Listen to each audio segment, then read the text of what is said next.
So, if you ask a Second Temple Jew, a Second Temple Jew would be someone that lives when Jesus is around. If you ask Paul, if you ask Abraham, if you ask Noah, if you ask Gideon, if you ask anybody, David, anybody in the Old Testament, anybody at all, what's the problem with the world? They'll say, Adam and Eve sinned, and these sons of God came down and they rebelled against God.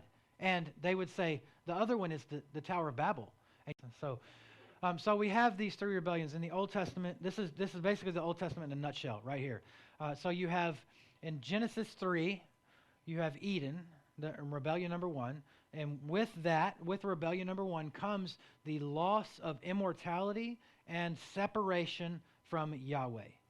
With the second rebellion in Genesis 6, you have the Nephilim. You have that happened at Mount Hermon, which we learn in First Enoch.